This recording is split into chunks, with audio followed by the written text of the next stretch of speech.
This afternoon, as we start off our song service on page 255, there is a fountain. There is a fountain, page 255, and we're still in the red hymnal tonight. Red hymnal, 255.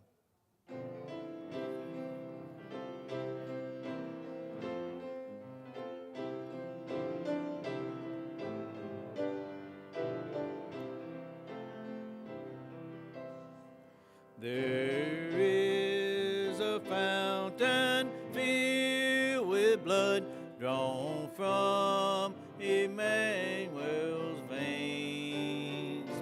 All sinners plunged beneath that flood lose all their guilty stains. Lose all their guilty stains. Lose all their guilty stains. And sinners plunged beneath that flood lose all their guilty stains. The dying thief rejoiced to see that fountain in his day. And there may I, though vile as he, wash all my sins away. Wash all my sins away. Wash all my sins away. And there may I, though vile as he, wash all my sins away. Then in a nobler, sweeter song, I'll sing thy power to save. When this poor lisping, stammering tongue lies silent in the grave, lies silent in the grave, lies silent in the grave. When this poor lisping, stammering tongue lies silent in the grave. All right, Jeff, you mind leading us in a word of prayer, please, sir?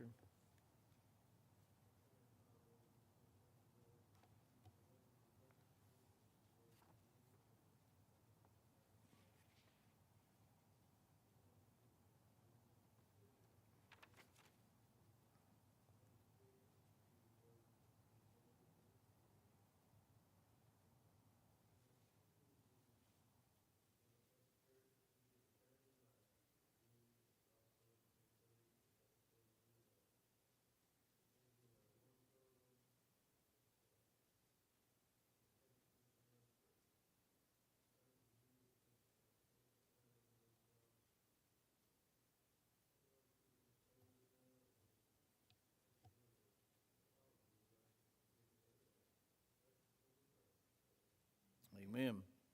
All right, Sweet Hour of Prayer on page 134 in the red hymnal. Sweet Hour of Prayer.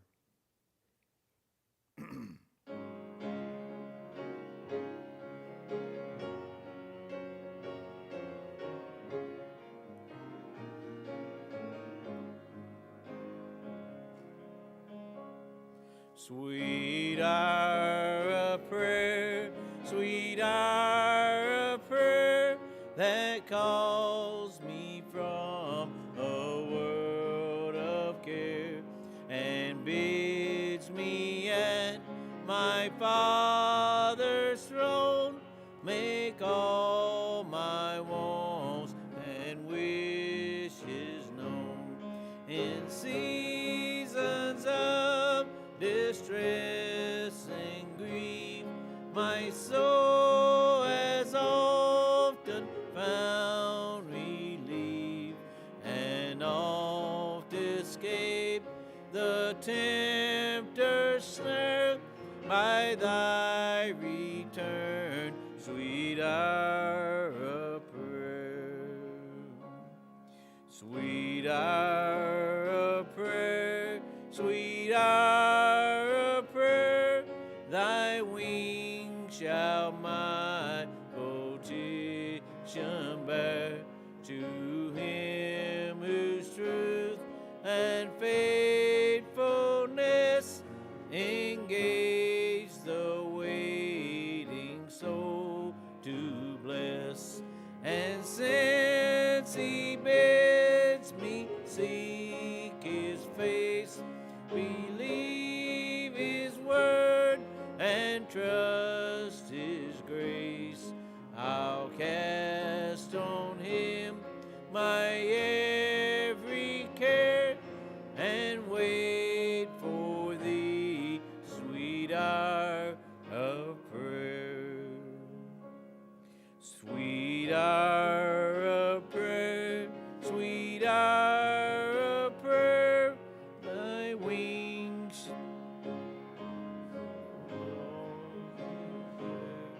I view my home and take my flight. This robe of flesh I'll drop and rise to seize the everlasting prize, and shout while passing through the air, farewell, farewell, sweet hour of prayer.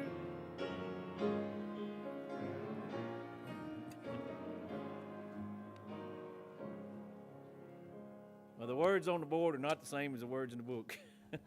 I don't know where we got those from, but all right. Yeah, it does.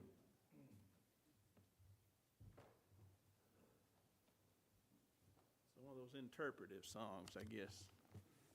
If you have your Bibles, turn to Exodus chapter 15 tonight. We're going to continue our study that we've been doing for the past several weeks off and on about the exodus of the Israelites from Egypt to the Promised Land. And remember, this is not necessarily just a study of the book of Exodus, but of the whole journey, the Exodus itself. But we're still in Exodus right now. And I want us just to flash back and think back to last time that we studied. We talked about the Red Sea and the crossing of it, and I guess, kind of brought to light some things that maybe you don't think about sometimes. First of all, about how many people we're talking about here. We're not talking about just a handful of people. We're talking about somewhere in the neighborhood of 2 million people. So you get an idea of how big this group of people is that are making this journey, and you know how that makes it even more miraculous that God is caring for these people and providing for them. And then we talked about the Red Sea crossing and how that wasn't just like from here to the back of the room. I mean, you're talking about several miles that they're crossing. Some believe even up to 12 miles. 12 to 15 miles is the distance across the Red Sea. So that took several hours for this group of people to cross the Red Sea. So it wasn't just a temporary thing. I mean, these waters were held back for several hours because it would have taken a while for this number of people to go that many miles across the Red Sea. But just kind of picking up, I want us to flash back for a minute there to the end of the Red Sea crossing at the end of Exodus chapter 14.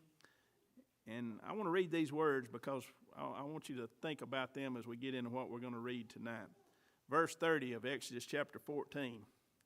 It says, "So the Lord saved Israel that day out of the hand of the Egyptians. And Israel saw the Egyptians dead on the seashore. Thus Israel saw the great work which the Lord had done in Egypt. So the people feared the Lord, and they believed the Lord, and they believed his servant Moses." And then, of course, we know when they get on the other side of the Red Sea, not only they see the Egyptians' bodies everywhere, but they sing praises, don't they? Moses has a psalm that he sings, and all the people join in to singing. And then his sister Miriam and her group, they sing along, and they dance along to this song. So everybody's praising God for the great things that he's done. And that's where we pick up here tonight, chapter 15, verse 22. The Bible says, "So Moses brought Israel from the Red Sea, and they went out into the wilderness of Shur, and they went 3 days in the wilderness and found no water. Now when they came to Marah, they could not drink the waters of Marah, for they were bitter. Therefore the name of it was called Marah. And the people complained against Moses, saying, What shall we drink? So he cried out to the Lord, and the Lord showed him a tree. When he cast it into the waters were made sweet. There he made a statute and ordinance for them, and there he tested them, and said, If you diligently heed the voice of the Lord your God, and do what is right in his sight, give ear to his commandments, and keep all his statutes, I will put none of the diseases on you which I have brought on the Egyptians, for I am the Lord who heals you.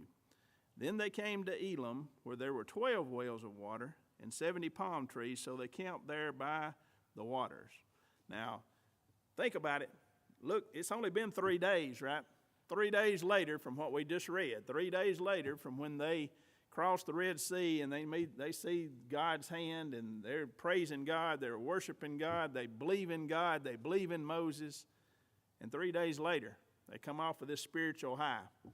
And let's mine a few nuggets of application out of this too, because I think we all can relate to this, that a lot of times when you experience these mountaintops in life, and especially sometimes when you experience spiritual mountaintops in life, you can bet that there's going to be some challenges not too far down the road, right? It's going to happen.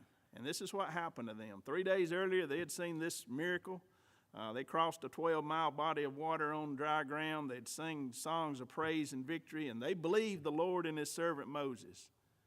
But 3 days later, they face some challenges, don't they? I mean, they've got not only got 2 million people, but they've also got all these herds, all these animals that are with them. And, you know, I know they've got some provisions there, but they go through those provisions pretty fast, don't they? And the animals can't go 3 days without water for cows and sheep. It's gonna take its toll on them. So this is a pretty position that they're definitely concerned about what's going on. Our animals have no water, we have no water, and this isn't looking in good. So I got a feeling that now the morale of the troops, so to speak, is getting pretty low, isn't it? I mean, they're not, just 3 days earlier, I mean, Moses, he's the man, we're lifting him up. But now people are murmuring. They're not lifting Moses up anymore. He's not near as popular as he once was. Matter of fact, you could say their confidence in Moses and God is dwindling. And it says there in verse 23 that they came to Marah. So they've been going 3 days without water, and all of a sudden they come, and it's kind of like one of those movies where they see the mirages, except this is not a mirage, so to speak. There's actually water there, but it's water that they can't drink, right? I mean, can you imagine how they're feeling hopeless and helpless, and then they see this water, and man, their hopes get built up, and then they get up there and they're like, man, we can't drink this water. It's bitter water. And it just sucks the life out of them again. So you can kind of see where they're at this crushed hope. And, sometimes that's kind of the way it is when our hopes get built up and the rug, so to speak, is pulled out from under you, that sometimes we can get bitter in life if we're not careful, right? And that's what happened to this. It wasn't just that the bitter waters were there. It's that these Israelites, they became bitter. They became bitter at God, and they became bitter at Moses. And the Bible says, I'm reading from the New King James, it says they complained against Moses. I think the King James uses the word murmured. And it means the same thing. I mean, they're some of it's underneath their voice, some of it's not. I mean, I think it's getting a lot more vocal, that they're just complaining. And when they say, they called the place Marah. I don't know if you've studied the Bible very much. I know the very first thing that comes to my mind when I read that statement. What do you think about? I think about the book of Ruth. You remember Ruth? Her mother-in-law Naomi, and Ruth and her sister-in-law, they leave Moab and they're headed back toward Israel. And of course, the one daughter-in-law goes back to her people, but Naomi stays with her. And Ruth stays with Naomi, and when they get back to their homeland, they say, hey, Naomi, Ruth, we're excited to see you guys. And, she says, don't call me that. She says, call me Mara. Don't call me Naomi, call me Mara, because the Almighty has dealt very bitterly with me. Now, you remember what the bitterness was, right? I mean, she had gone to this country with her husband, and they had two sons. Her two sons marry these two ladies, and then in the course of time, the husband dies, and then later on, both of her sons die. So she's in a pretty desperate situation, right? That's why she hears that things are better in their homeland, because they left there because of the famine. And now she hears that the famine's not going on anymore, so they're going back. But, you know, she looks at her life and she says, you know what, God's dealt bitterly with me. Lost my husband. I've lost both of my sons. I don't have anything. And so it's bitter. And that's exactly what they're saying here. They're saying this water's bitter, and, you know, that it's just a bitter time is what they're saying. But there in verse 25, what's God doing with this? Well, in verse 25, at the end of it, it says he's testing them, or he proved them, is what the King James says. To prove means to establish the existence of a truth. To test somebody, you know what that means, right? He's testing their faith, what he's doing here. And we see here in the test, how do you think they did with this first test? Not too good, right? I mean, 3 days, that's not very much patience. That's not very much faith that in 3 days you've already lost it all. So I don't think they did very good with this test. What they had to come find out here, and remember, to prove somebody means you're establishing a truth. And the truth that God's going to establish with these people here, with this incident with the bitter waters, is he's going to show them that God can take something bitter and make it sweet, can he? Is that not what he did with Ruth and Naomi? He made their situation, he turned something bitter into something very sweet, right? Because Boaz came into her life, and she had a son. And, of course, we know that through that son, we're going to end up with Jesus. He's going to be the line of Jesus. So we know that God made something very sweet there. If we'll just have patience and we'll just have faith, that God can change bitter into sweet. And that's what he's trying to teach these Israelites. In verse 26, he says, when he says in verse 25, he's testing them. In verse 26, he says, if you diligently heed the voice of the Lord your God, and you'll do what's right in his sight, and give ear to his commandments, keep all his statutes, I will put none of the diseases on you which I brought on the Egyptians, for I'm the Lord who heals you. Now, I guess the question comes to mind, and I don't know that anybody really has an answer to it, as to what does he mean there when he says, I won't put the diseases that were on the Egyptians if you'll just heed to what I'm telling you. I don't know. In my opinion, I kind of lean toward, he's not necessarily talking about diseases, but he's talking about plagues, right? You know, what was it that the problem with the Egyptians were? They were hard-hearted. They would not listen. They would not believe. And it was because of their unbelief that all these plagues came on them. And I think that's what he's talking about. He says, you know, don't be an unbeliever like these Egyptians were.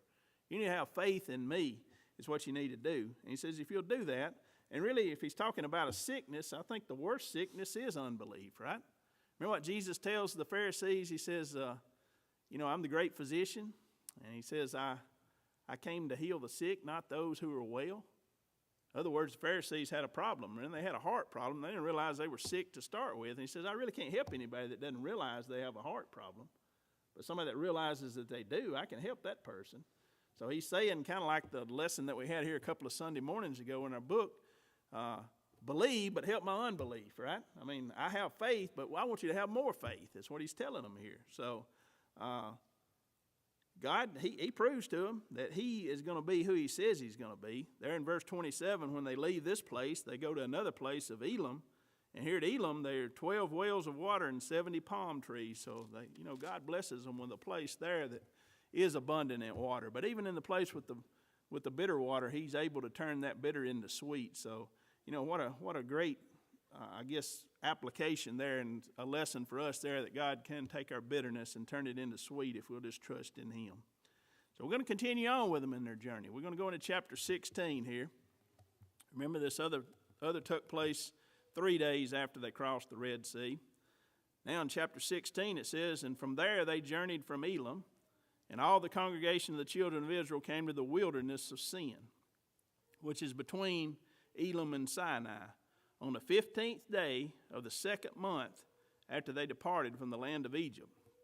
Now, if you go back and add that up, you'll realize it's just 30 days later. Okay, this is 1 month later. Then the whole congregation of the children of Israel complained against Moses and Aaron in the wilderness. And the children of Israel said to them, oh, that we had died by the hand of the Lord in the land of Egypt, when we sat by the pots of meat, and when we ate bread to the full. For you have brought us out into this wilderness to kill this whole assembly with hunger. 30 days, 1 month into their journey. And now the Bible makes a point to say that the whole congregation, everybody, is complaining at this point because they're 30 days in. And it's amazing what happens here. And you're going to see this happen over and over and again, that, they've been praising God for his deliverance. They pray to God to deliver them out of Egypt. But then when they get out of Egypt, what do? They start remembering the good times that they had in Egypt. Now, they're slaves in Egypt. I don't think that was a very enjoyable experience, obviously, because they were praying to be delivered from it. But here they're remembering the things, instead of trusting God and looking to him for his help, they're looking back, right? They're looking back to when they were in slavery. And they remember the good things about Egypt instead of the great things that God's done for them already. Kind of like this, that their old lives as slaves look a little bit better than the new life that they have right now. You know what? That can happen to us as Christians too, can't it? It can especially happen to a young Christian. It can especially happen to a Christian that's not growing, an immature Christian. Sometimes if we're not careful, we can look back at our old life and have a desire to go back to that life that we once lived if we're not careful about that. I remember a movie that we watched several years ago with our teenagers. It was called To Save a Life. And there was a young man that got saved in that movie. He was doing everything that he could to follow God, and he came to a point there in the movie where he's talking to the pastor, and he says, you know what? I'm doing everything to be right with God, and it seems like my whole life's falling apart. You ever feel like that? The Bible's full of instances like that when the just looked on the unjust, and they say, well, why is God blessing them? And if we're not careful, we'll look like that. And that's kind of what's going on here, is they're looking at, they're looking back. Now, if you go to the book of Luke, it kind of reminds us of this. There's just one statement made in Luke. It says, remember Lot's wife. Y'all remember Lot's wife? What is Lot's wife famous for doing? She looked back, didn't she? She looked back. And, God he sends these two angels to Sodom. He goes to Abraham's nephew Lot, and he's going to take him out of the city before he destroys it. And he tells him, he says, anybody that's close to you, you better get them, because tomorrow this place is going to be destroyed. So you better get everybody rounded up that you care anything about. Of course, when he starts talking to his son-in-laws, they got no respect whatsoever for him, right? I guess his testimony hadn't been too strong to these men because they just laugh at him. And they don't go. And then the next day when he comes back, God has to pull Lot and his wife and his two daughters out of there, right? Because seems like they don't really even want to go. But he tells them, he says, don't look back. Don't look back. And of course we know the story that we remember Lot's wife. She looks back, doesn't she? And you got to think about this. This is the only place she's ever known as far as we know. So, there's probably a reason why she's looking back. She's remembering that she's got family there. She's remembering that she's got friends there. This is the only way of life she's ever known. Not justifying her sin, but I can understand why she looked back. But God said not to, didn't he? And because she did look back, she turned to a pillar of salt. And we have her as an example of what the dangers of looking back are. Same thing that's going on here with the Israelites as they go on this journey. They start looking back. And it's amazing how, the devil can mess with your mind, and our old sin nature can mess with our mind. We start saying that, hey, I'm walking the straight and narrow, I'm trying to please God, but, I sure did have it good back in that day. I wish I could go back and do some of the things that I used to do, but it sure was a lot of fun. And that's kind of what's going on here. They're thinking back, and, they're fooled to thinking that the past looks better than the present.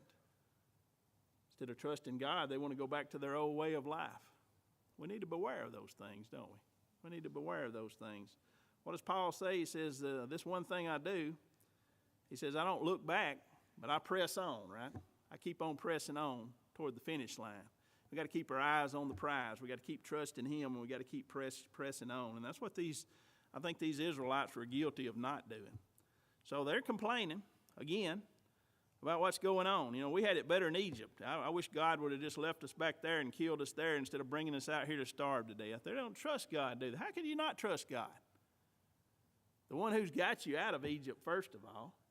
The one who delivers you from these most powerful army in the world at that time. The one who brings you across the Red Sea on dry land, the one who destroys the army that's following you, the one that's directing you with this cloud of fire and everything. I mean, how could you not trust him? He's provided water for you when you need it. You don't think he's going to provide for you now? But they're having trouble with that. In verse 4, it says, Then the Lord said to Moses, Behold, I will rain bread from heaven for you, and the people shall go out and gather a certain quota every day. And here again he uses this phrase, that I may test them, whether they will walk in my law or not.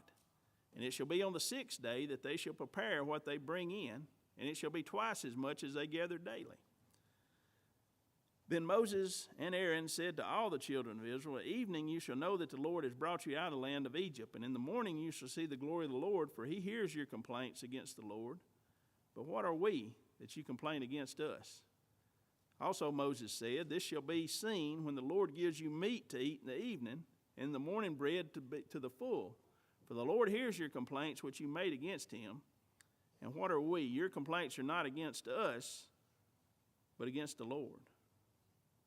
Then Moses spoke to Aaron and said to all the congregation of children of Israel, Come near before the Lord, for he has heard your complaints. Now, he says there in verse 4, as I said, he uses that phrase again. He says, I'm going to test them. He says there's a test that's coming, and it's a test to teach faith. It's really a test that, it's not a pass-fail test. It's just to show you, really, if you want to use the word prove, it's to prove to you that God's going to do what he says he's going to do, right? He's proving to you that you can trust God. God is trustworthy, and I'm going to prove to you that I am trustworthy. But he's also testing their faith is what he's doing here. And the statement that he makes there in verse 7 and 8, he says, you know what, your complaints, they didn't just come right out and say we don't trust God here, but that's what they're doing, right? That's what they're not doing. He says, it's not really me that you're complaining against, it's God that you're complaining against, because I'm God's servant, and you're complaining against God. And notice what he says there. A couple of ways to look at this. First of all, he says, I've heard your complaints. That's a good thing, right? We know that God is concerned about what our needs are. That's a good thing. But on the other hand, he has heard your complaints.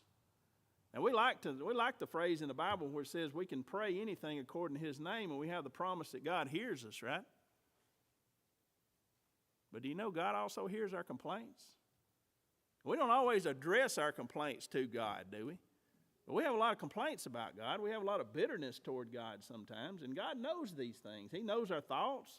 He knows what we say behind, even though we're not speaking directly to him. You know, you better think about that. God knows your heart.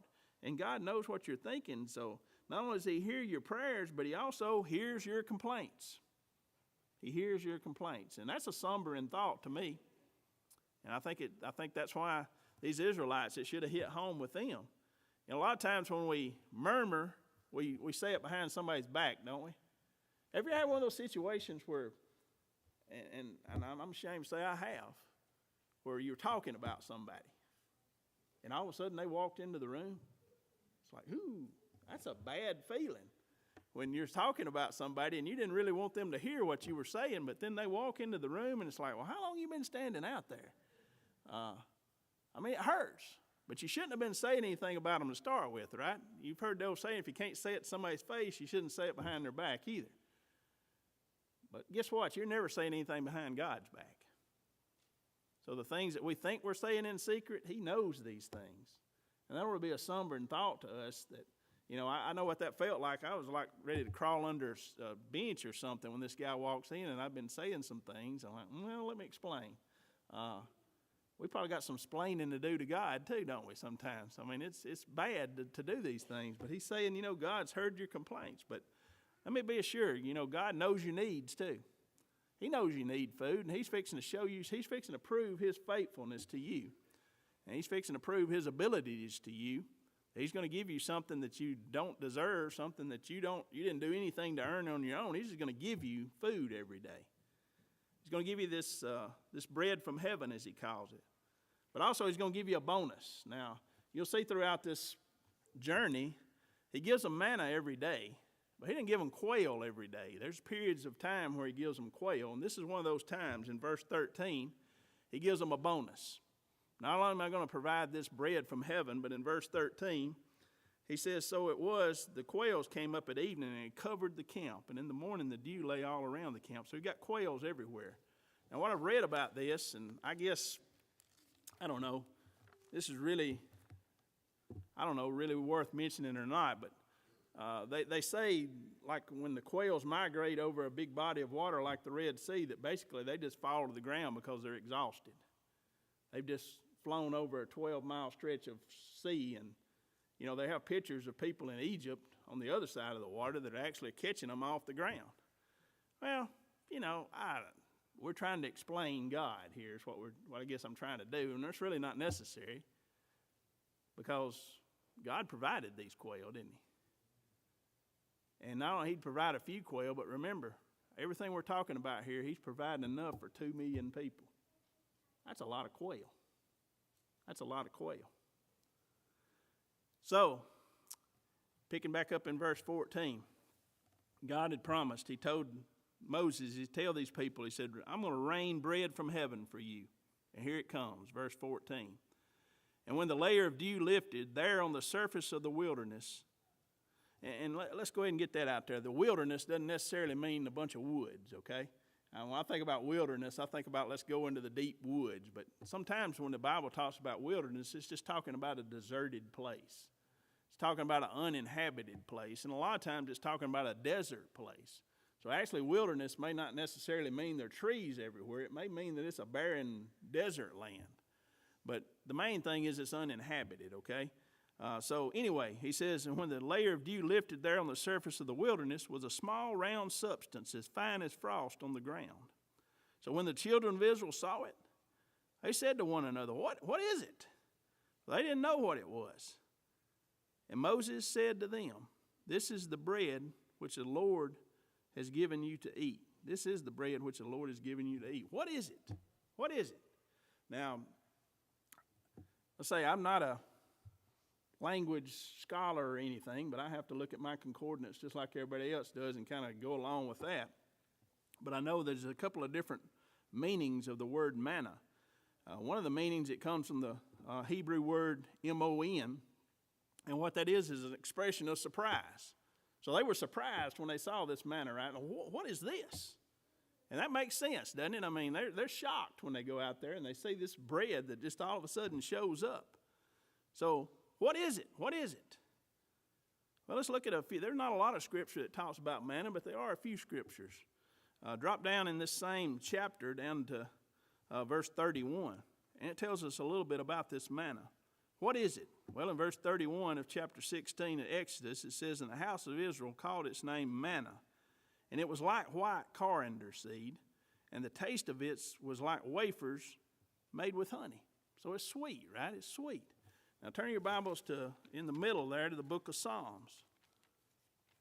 And we're going to go to chapter 78 of Psalms. Talks a little bit about manna here in chapter 78 of Psalms. Go down to verse 23 of Psalm chapter 78. It says, yet he had commanded the clouds above. Remember, it's going to rain bread from heaven. And he opened the doors of heaven, and he rained down manna on them to eat. And he had given them of the bread of heaven.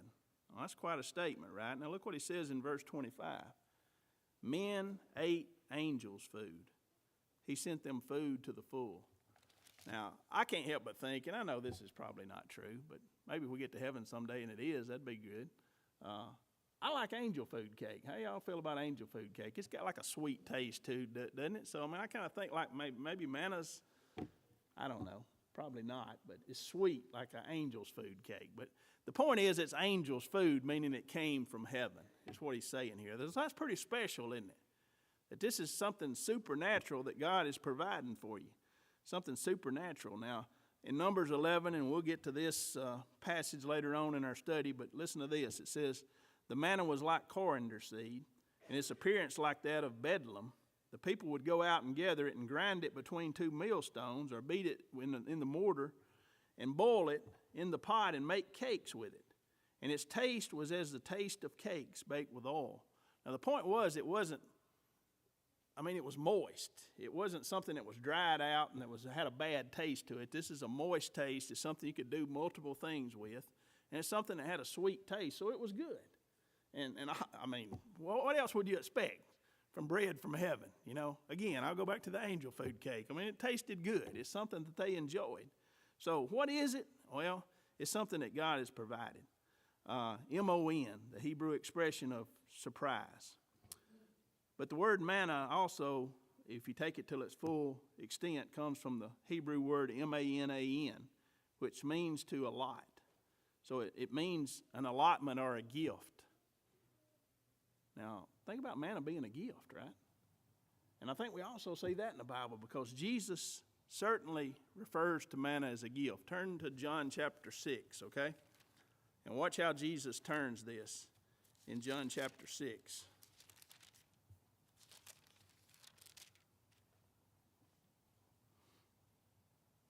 And you've got this argument going on between Jesus and the Pharisees, and they're remembering this incident of how God provided manna for the children of Israel, but they're remembering it a little bit differently. They're remembering that Moses is the one that provided it. So look what it says here in John chapter 6, and let's go down to verse 31. It says, "Our fathers ate the manna in the desert, as it is written, He gave them bread from heaven to eat.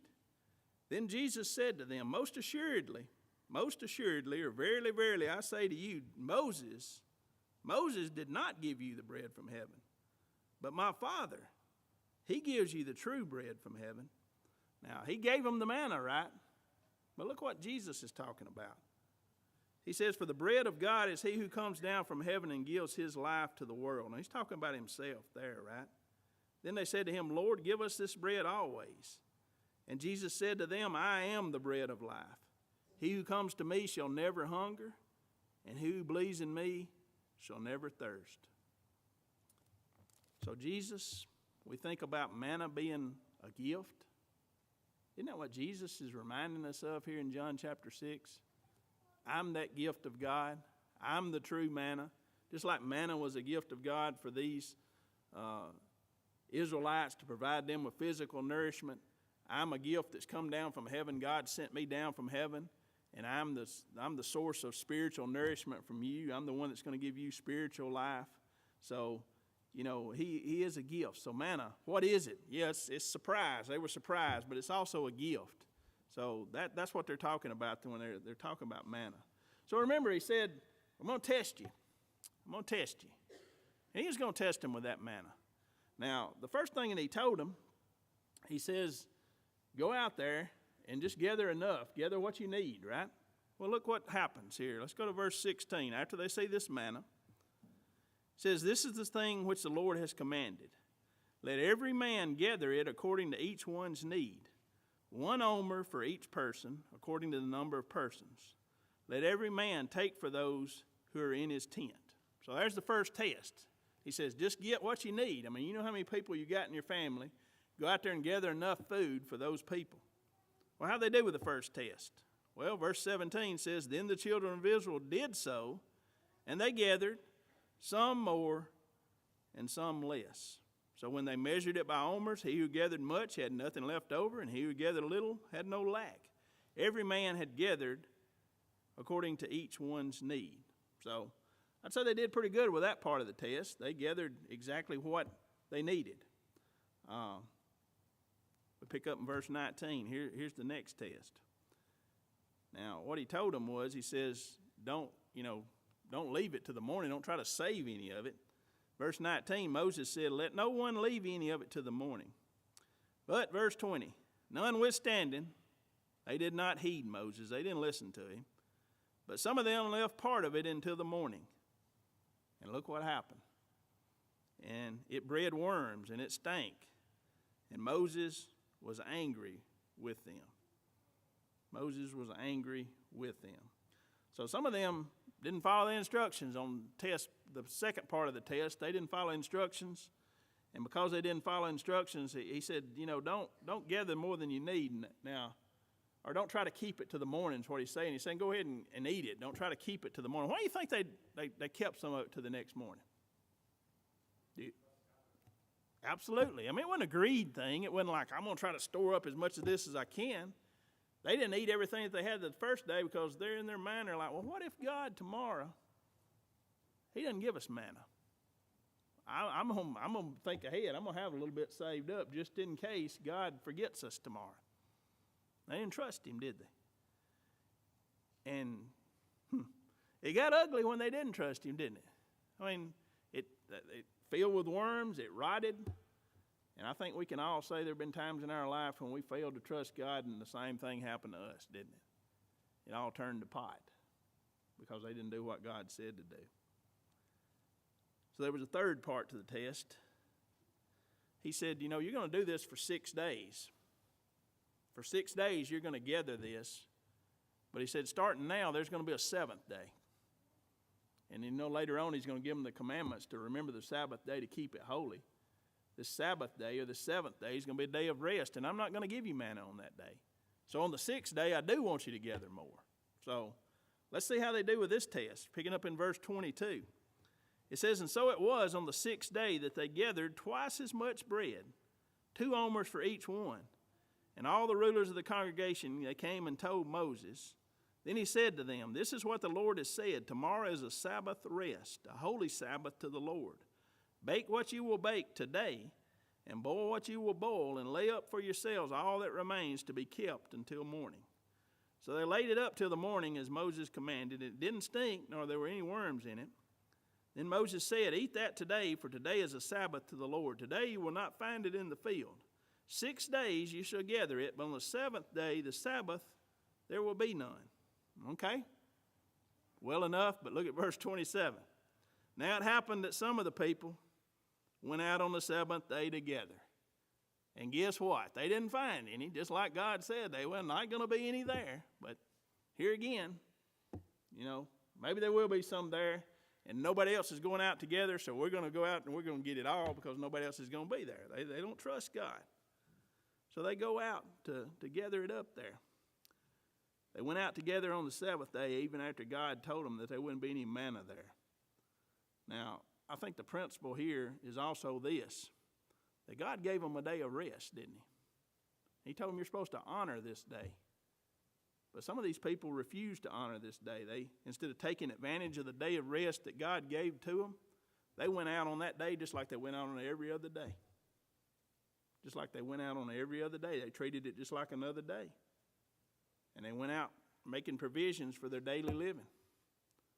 And you know where I'm going with this, don't you? God's given us a day of rest, right? He's given us a day to honor him. And that's what we ought to be doing. But they treated it. They didn't do it the way that God told them to do it. And they didn't find what they were looking for on that day. And I don't think we're going to find what we're looking for either when we don't honor God. Now, I think we'll stop there, but here's the point for the manna and the test of the manna. This didn't require a huge leap of faith, did it? God just said, okay, here it is. Every day, every morning, for 6 days in the week, there's going to be food out there for you to eat. You go and gather what you need. No need to gather any more. No need of saving any more to the next day, because the next day I'm going to give you more. You can trust me for that.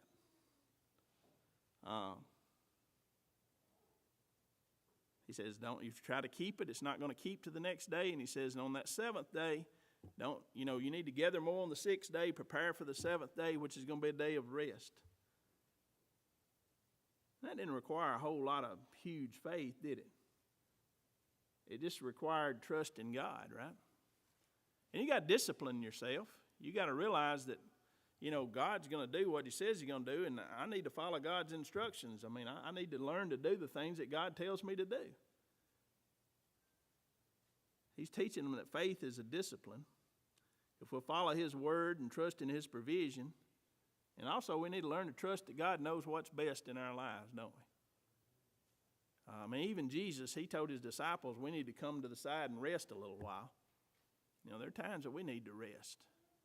There are times that we just, we need to trust God through day by day. Even in the model prayer when Jesus gives us, he said, give us day by day our daily bread, right? I mean, in other words, God's going to provide. We just need to trust Him. We need to learn to trust God day by day. This is not talking about some huge leap of faith. It's just saying, stop. In my everyday life, I'm going to trust God. I'm going to trust Him. We go down to the end of this chapter, verse 35. It says, the children of Israel ate manna. How long were they on this journey? 40 years. He said they ate manna for 40 years. 40 years. Until they came to an inhabited land. They ate manna until they came to the border of the land of Canaan. Now, God kept His promises, didn't He? And that's what it means when He tested these people. He proved to these people that He's trustworthy. He's going to do what He says He's going to do. And He's proved to us time and time again also that He's trustworthy. And we can trust Him, and we should trust Him. And just like He was there for the entirety of their journey, He's going to be there for all of our journey through this life too. We just have to learn to trust Him and to do what He says that He's going to do what He says He's going to do, and we just need to be faithful to do what He says. The Israelites. A lot of little nuggets to dig out of this passage of Scripture, and I hope maybe some of them hit home with us till we think about these things. But we're going to continue on with this journey next time. We'll pick up here again in Exodus chapter 17. Now, I'll remind you that next Sunday night we're going to meet over in the old sanctuary, and we're going to have our 5th Sunday night singing. I think next Sunday night, Andy and I were talking this morning, not sure exactly what we want to do on the meal, but I think that this would be a good time for soup and sandwiches next Sunday night, okay? So everybody, let's have our singing over there next Sunday night, and bring a soup or bring your favorite soup or sandwich, and let's have soup or sandwich after our singing time over there next Sunday night. So that'll be something to look forward to. And if you want to sing something as a special, just get you a song together and our group together if you want to have a group, and we'll sing and enjoy a time of praise next Sunday evening, okay? All right, let's stand and have a word of prayer. Thank you for being here tonight. It's been a good day here at Mount Pleasant today.